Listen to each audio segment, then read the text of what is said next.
ایک دن آپ اس دنیا سے چلے جائیں گے اور دنیا ویسے ہی چلتی رہے گی۔ کچھ دن لوگ آپ کو یاد کریں گے اور آپ کے بارے میں باتیں کریں گے، پھر آہستہ آہستہ سب اپنی زندگیوں میں مصروف ہو جائیں گے۔ جن لوگوں کے لیے ہم کبھی اللہ کو بھول جاتے ہیں، اللہ کو ناراض کر دیتے ہیں لوگوں کی خاطر، وہ بھی ایک وقت کے بعد ہمیں یاد نہیں رکھیں گے۔ قبر میں جب انسان اکیلا ہوتا ہے تو نہ دولت ساتھ ہوتی ہے، نہ رشتے اور نہ کوئی سہارا،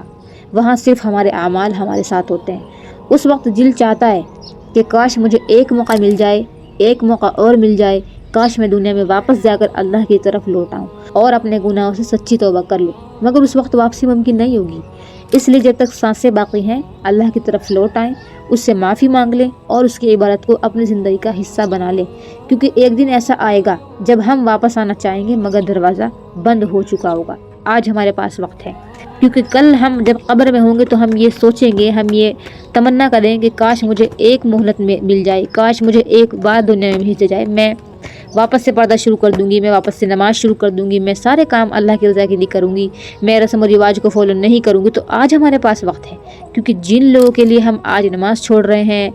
اپنی خوبصورتی کو ظاہر کرنے کے لیے ہم لوگوں کی خاطر سب کر رہے ہیں، کوئی مجھے اچھا کہے، کوئی میری تعریف کرے، اور رسم و رواج کو ہم فالو کر رہے ہیں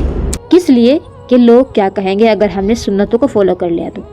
لوگ کچھ نہیں کہیں گے، لوگ وہی کہیں گے آخر میں کہ انا للہ و انا الیہ راجعون، اور بس، اور آپ کو بھول جائیں گے، وہ آپ کو یاد نہیں رکھیں گے، وہ آپ کے ساتھ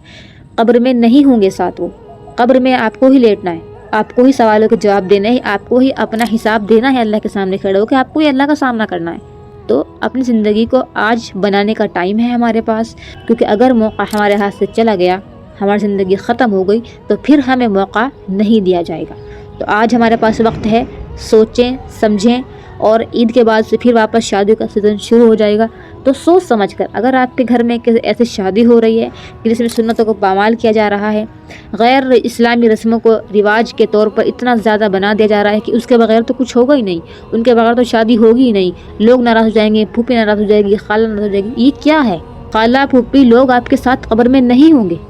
قبر میں آپ کو ہی لیٹنا ہے۔ اس وقت آپ کیا جواب دیں گے اللہ سبحانہ و تعالیٰ کو کہ میں نے لوگوں کی خاطر یہ سب کیا تھا؟ وہ لوگ جو آج ساتھ نہیں ہیں، تو خدا را غور کریں